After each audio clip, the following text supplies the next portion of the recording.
اللہ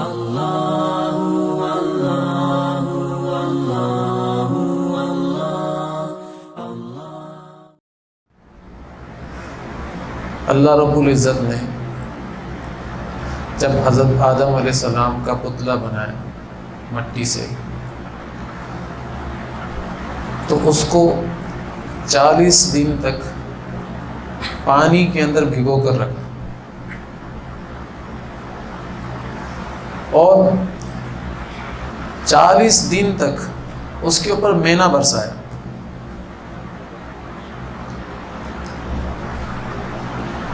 جس میں سے 39 دن تک صرف غم کا مینہ برسا اور 1 دن راحت اور خوشی کا مینہ برسا۔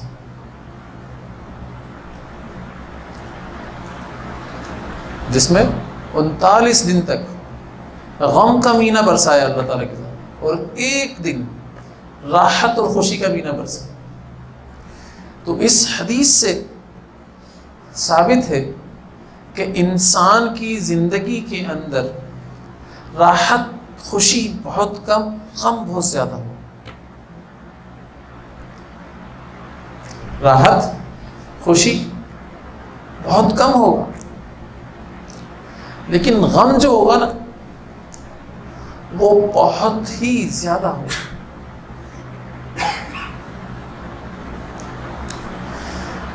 بہت سارے لوگ ہم دیکھتے ہیں زندگی کے اندر، ایسا لگ رہا ہوتا ہے کہ یہ ہمارے آئیڈیل ہیں، ان سے زیادہ خوش قسمت کوئی ہے ہی نہیں، اور ان سے زیادہ زندگی کے اندر کوئی خوش ہے ہی نہیں۔ یار اس جیسی زندگی ہو جاتی میری، بار بار دل اس کی طرف مائل ہوتا ہے، یار کیا اسٹائل ہے اس کا، اس جیسی زندگی ہوتی۔ میں آپ کو حقیقت بتا رہا ہوں، میرے پاس ایک شخص آیا، اللہ تعالیٰ کی ذات نے جہاں بھر کی خوشیاں دی ہیں اس کو، جہاں بھر کی خوشیاں، جو چیز چاہے وہ لے سکتا ہے، خرید سکتا ہے، کوئی نعمت حاصل کرنا چاہے حاصل کر سکتا ہے، کیا کچھ نہیں کر سکتا وہ۔ لیکن میرے پاس بیٹھا مجھ سے بولنے لگا، سب سے زیادہ اذیت ناک زندگی گزار رہا ہوں، ساری نعمتیں ہیں، جو بچوں کو چاہوں پرووائڈ کر سکتا ہوں، جو بیوی کو چاہوں پرووائڈ کر سکتا ہوں، جو اپنے لیے چاہوں کر سکتا ہوں، جو چاہوں میں کر سکتا ہوں، لیکن اندر سکون نہیں ہے، اندر اتنی تکلیف کے اندر ہوں، اتنی اذیت کے اندر ہوں، بس اس بے سکونی نے مجھے مارا ہوا ہے، ہر وقت تکلیف کے اندر رہتا ہوں، میں کیا کروں ایسا۔ میں نے کہا سب سے پہلے تو یہ جملہ ختم کر دو، میں جو چاہوں کر سکتا ہوں، آپ جو چاہو وہ نہیں کر سکتے۔ یہ آپ نے جو سمجھایا ہے نا اپنے آپ کو کہ میں بیوی کے ساتھ، بیوی کے لیے، بچوں کے لیے، اپنے لیے جو چاہوں کر سکتا ہوں، یہ جو آپ نے سمجھایا ہے پہلے اس چیز کو ختم کرو۔ آپ جو چاہو نہیں کر سکتے ہو، یہ جو آپ کے اندر بات پیدا ہو گئی اسی کی وجہ سے بے سکونی ہے۔ جب آپ یہ بات ختم کرو گے اسی وقت اندر سکون آنا شروع ہو جائے گا۔ کیوں؟ کیونکہ آپ نے اسباب کی طرف نگاہ کری ہوئی ہے کہ میرے پاس مال ہے، اس مال کے ذریعے سے میں جو چاہوں کر سکتا ہوں، چاہے وہ بیوی کے لیے کروں، چاہے وہ بچوں کے لیے کروں، چاہے وہ اپنے لیے کروں۔ تو اس کا مطلب ہے اللہ کی طرف سے نگاہ ہٹ گئی۔ جب اللہ تعالیٰ کی ذات کی طرف سے نگاہ ہٹی اور مال جو فتنہ تھا، فتنے کی طرف نگاہ گئی اور فتنہ سے ہونے کا یقین آ گیا، تو دل کے اندر بھی فتنہ آ گیا، جسم کے اندر بھی فتنہ، اور آپ اسی فتنے کی وجہ سے بے سکون۔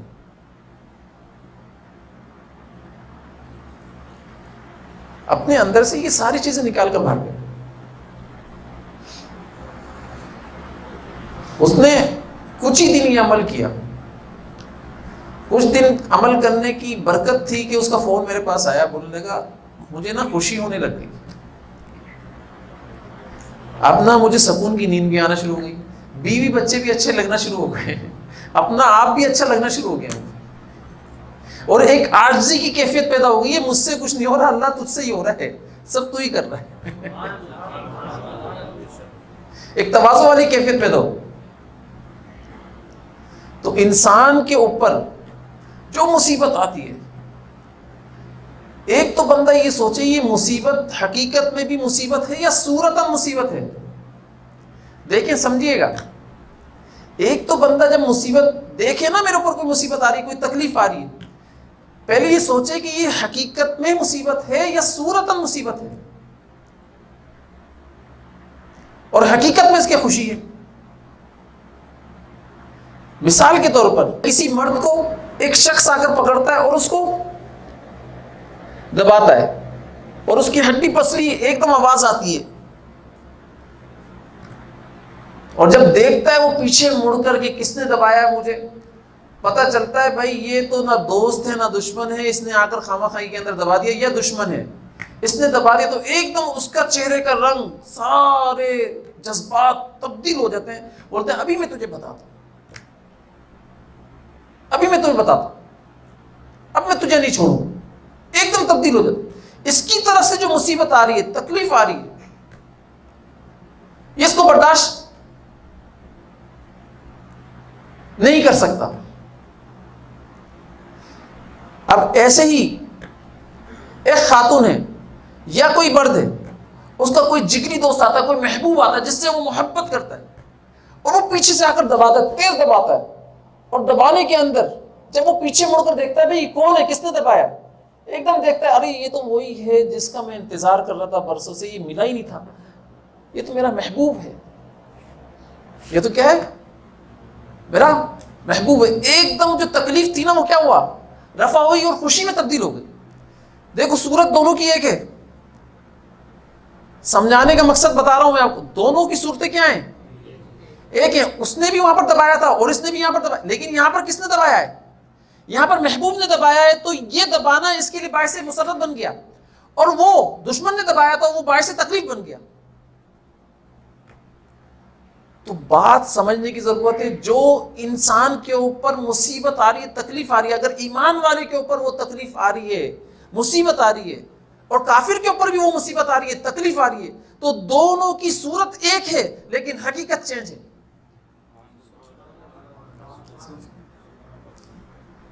دونوں کی مصیبت ایک ہے لیکن حقیقت چینج ہے۔ وہاں آپ کو آپ کا محبوب دبا رہا ہے اور وہاں ان کو ان کا دشمن دبا رہا ہے، دونوں میں فرق ہے بھائی، دونوں میں فرق ہے، اور اس فرق کو ایمان والے کو سمجھنا پڑے گا۔ جب تک ایمان والا اس فرق کو نہیں سمجھے گا نا، تو وہ کافر کی طرح ہی تکلیف کا شکار ہوتا چلا جائے گا، مصیبت کا شکار ہوتا چلا جائے گا، اس کا یقین کافر کی طرح ہی بنے گا، سبب کے اوپر ہی بنتا چلا جائے گا، اور تدبیر کو نگاہ کے اندر دوڑاتا چلا جائے گا۔ جب اس کو یہ پتا چلے گا کہ یہ جو تکلیف آ رہی ہے، یہ مشکل جو آ رہی ہے، یہ تو میرا محبوب مجھے دے رہا ہے، یہ میرا محبوب کا دبانا ہے، اے ہے کیا اس کی خوشی، تکلیف خوشی میں تبدیل ہوتی ہے، یہ آپ سوچ نہیں سکتے۔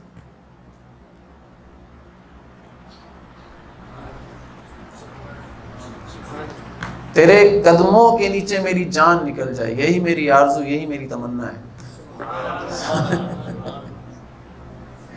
جو درد حضرت فرمایا کرتے تھے، جو درد دوست کی طرف سے ملے اس درد پر بھی جان قربان ہے، اس درد پر میرے بال کے برابر جتنی جان ہے وہ ساری جان قربان ہے۔ تو یہ جو مصیبت جس کو ہم سمجھ رہے ہیں مصیبت ہے، مصیبت نہیں ہے، حقیقت میں کیا ہے، یہ حقیقت کے اندر راحت خوشی ہی خوشی ہے۔ اس کو مصیبت مت سمجھو، اس کو تکلیف مت سمجھو۔ دیکھیں حضرت عبد القادر جیلانی رحمۃ اللہ علیہ فرمایا کرتے تھے کہ بھائی جب کوئی مصیبت آتی ہے تو اس کے جو معاملات ہوتے ہیں وہ ہر حساب سے ہر انسان کے ساتھ الگ ہوتے ہیں۔ کیسے کہ اگر کوئی تکلیف اولیاء اور انبیاء علیہ الصلوۃ والسلام کے اوپر آئے گی، کوئی تکلیف انبیاء علیہ الصلوۃ والسلام یا اولیاء اللہ پر آئے گی، تو یہ رفع درجات کے لیے آتی ہے، درجات کی بلندی کے لیے آتی ہے، ان کے درجات کو بلند کرنا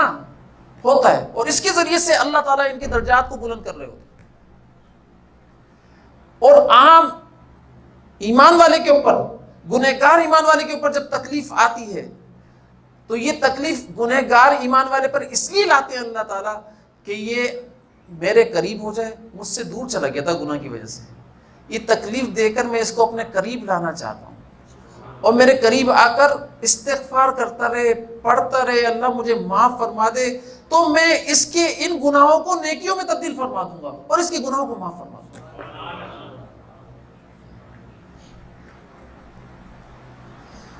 اور تیسرا کیا ہے؟ تیسرا عذاب ہوتا ہے جو کافروں کے اوپر ہوتا ہے، جو بھی تکلیف آ رہی ہوتی ہے، مصیبت آ رہی ہوتی ہے، تو وہ عذاب کی صورت ہوتی ہے جو کافروں کے اوپر ہوتی ہے۔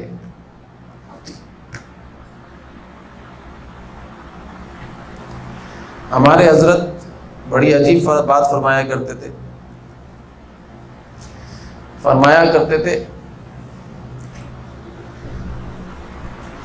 کہ حالات سے حالات کو تبدیل کرنا، حالات سے حالات کو تبدیل کرنا یہ کافروں کا کام ہے، اور حالات کو اعمال سے تبدیل کرنا یہ انبیاء علیہ الصلوۃ والسلام کی سنت ہے۔ اللہ